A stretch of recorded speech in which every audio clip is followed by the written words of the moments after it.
नमस्कार।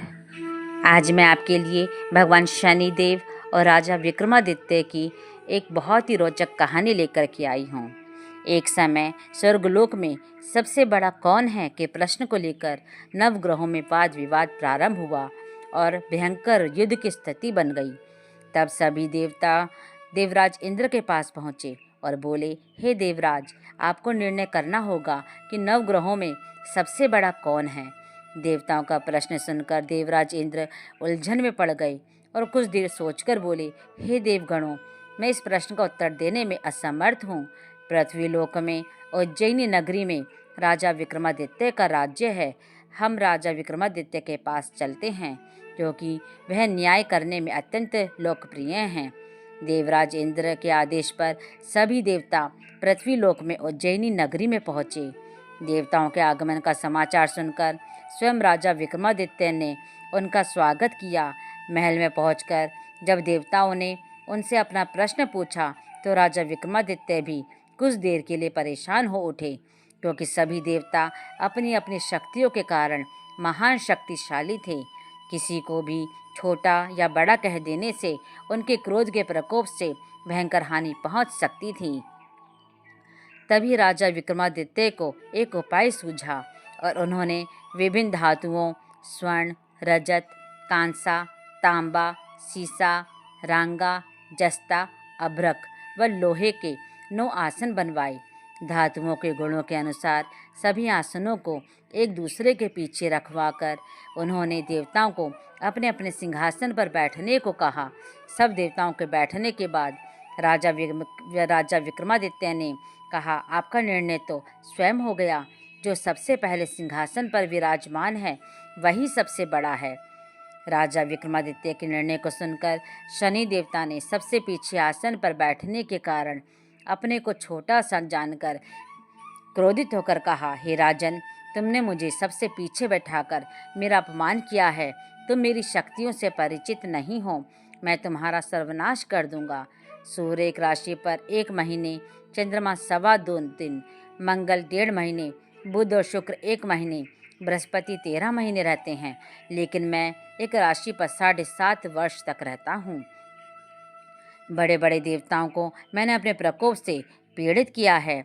उसके बाद अन्य ग्रहों के देवता तो प्रसन्नता के साथ वहाँ से चले गए, लेकिन शनिदेव बड़े क्रोध के साथ वहाँ से विदा हुए। राजा विक्रमादित्य पहले की तरह न्याय करते रहे। उनके राज्य में सभी स्त्री पुरुष बहुत आनंद से जीवन यापन कर रहे थे। कुछ दिन ऐसे ही बीत गए। उधर शनि देवता अपने अपमान को भूले नहीं थे। विक्रमादित्य से बदला लेने के लिए एक दिन शनिदेव ने घोड़े के व्यापारी का रूप धारण किया और बहुत से घोड़ों को साथ ले उज्जैनी नगरी में पहुँचे। राजा विक्रमादित्य ने राज्य में किसी घोड़े के व्यापारी का आने का समाचार सुना तो अपने अश्वपाल से ने कुछ घोड़े खरीदने के लिए भेजा। अश्वपाल ने वहां जाकर घोड़ों को देखा तो बहुत खुश हुआ, लेकिन घोड़ों का मूल्य सुनकर उसे बहुत हैरानी हुई। घोड़े बहुत कीमती थे। अश्वपाल ने वापस लौटकर इस संबंध में बताया तो राजा ने स्वयं जाकर एक सुंदर व शक्तिशाली घोड़े को पसंद किया। घोड़े की चाल देखने के लिए राजा उस घोड़े पर सवार हुआ तो वह घोड़ा बिजली की गति से दौड़ पड़ा। तेजी से दौड़ता हुआ घोड़ा राजा को दूर एक जंगल में ले गया और फिर राजा को वहां गिराकर जंगल में कहीं गायब हो गया। राजा अपने नगर को लौटने के लिए जंगल में भटकने लगे, लेकिन उसे लौटने का कोई रास्ता नहीं मिला। राजा को भूख प्यास लगाई। बहुत घूमने पर उसे एक चरवाहा मिला। राजा ने उससे पानी मांगा। पानी पीकर राजा ने उस चरवाहे को अपनी अंगूठी दे दी। फिर उससे रास्ता पूछकर वह जंगल से बाहर निकलकर पास के नगर में पहुंच गया। राजा ने एक सेठ की दुकान पर बैठकर कुछ देर आराम किया। उस सेठ ने राजा से बातचीत की तो राजा ने उसे बताया कि मैं उज्जैनी से आया हूँ। राजा के कुछ देर दुकान पर बैठने से सेठ जी की बहुत बिक्री हुई। सेठ ने राजा को बहुत भाग्यवान समझा और उसे अपने घर भोजन के लिए ले गया। सेठ के घर में सोने का एक हार खूंटी पर लटका हुआ था। राजा को उस कमरे में अकेला छोड़कर सेठ कुछ देर के लिए बाहर गया। तभी एक आश्चर्यजनक घटना घटी। राजा के देखते ही देखते सोने के उस हार को खूंटी निगल गई। सेठ ने कमरे में लौटकर हार को गायब देखा तो चोरी का संदेह राजा पर ही किया। क्योंकि उस कमरे में राजा ही अकेला बैठा था। सेठ ने अपने नौकरों से कहा कि इस परदेसी को रस्सियों से बांधकर नगर के राजा के पास ले चलो। राजा ने विक्रमादित्य से हार के बारे में पूछा तो उसने बताया कि उसके देखते ही देखते खूंटी ने हार को निगल लिया।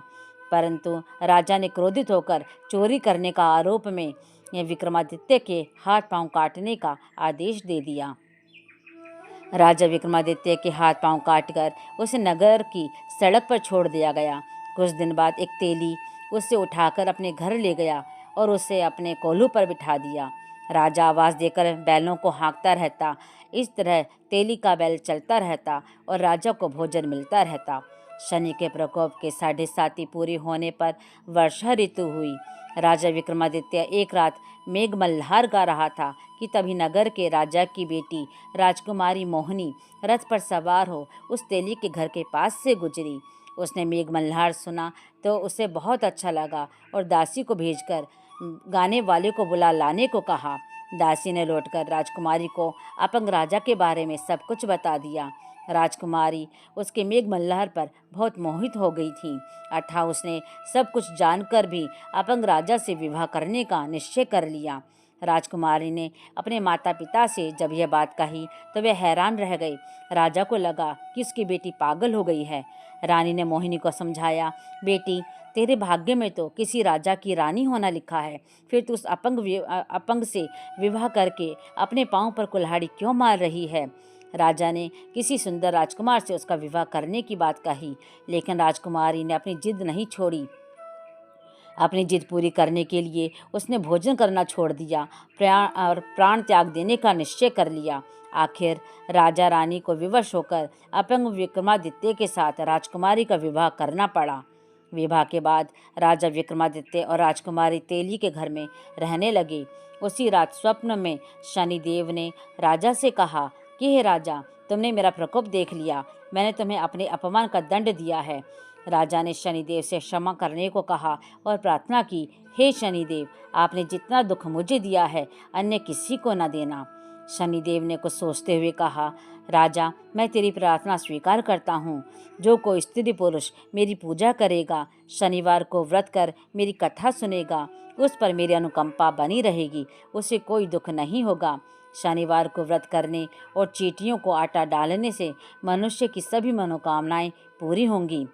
प्रातःकाल राजा विक्रमादित्य की नींद खुली तो अपने हाथ पांव देखकर राजा को बहुत खुशी हुई। उसने मन ही मन शनिदेव को प्रणाम किया। राजकुमारी भी राजा के हाथ पांव सही सलामत देखकर आश्चर्य में डूब गई। तब राजा विक्रमादित्य ने अपना परिचय देते हुए शनिदेव के प्रकोप की सारी कहानी कह सुनाई। सेठ को जब इस बात का पता चला तो दौड़ता हुआ तेली के घर पहुंचा और राजा के चरणों में गिरकर क्षमा मांगने लगा। राजा ने उसे क्षमा कर दिया, क्योंकि यह सब तो शनिदेव के प्रकोप के कारण हुआ था। सेठ राजा को अपने घर ले गया और उसे भोजन कराया। भोजन करते समय वहाँ एक आश्चर्यजनक घटना घटी। सबके देखते ही देखते खूंटी ने वह हार उगल दिया। सेठ जी ने अपनी बेटी का विवाह भी राजा के साथ कर दिया और बहुत से स्वर्ण आभूषण, धन आदि देकर राजा को विदा किया। राजा उज्जैनी नगर पहुँचे तब नगरवासियों ने हर्ष से उनका स्वागत किया। उस रात उज्जैनी नगरी में दीप जलाकर लोगों ने दिवाली मनाई। अगले दिन राजा विक्रमादित्य ने पूरे राज्य में घोषणा करवाई, शनिदेव सब देवों में सर्वश्रेष्ठ हैं। प्रत्येक स्त्री पुरुष शनिवार को उनका व्रत करें और व्रत कथा अवश्य सुने। राजा विक्रमादित्य की घोषणा से शनिदेव बहुत प्रसन्न हुए। शनिवार का व्रत करने और कथा सुनने के कारण सभी लोगों की मनोकामनाएं शनिदेव की अनुकंपा से पूरी होने लगी। तो भक्तों, यह थी शनिदेव की कहानी। भगवान शनिदेव से यही प्रार्थना है कि वे सभी भक्तों के कष्टों को दूर करें। बोले शनिदेव महाराज की जय।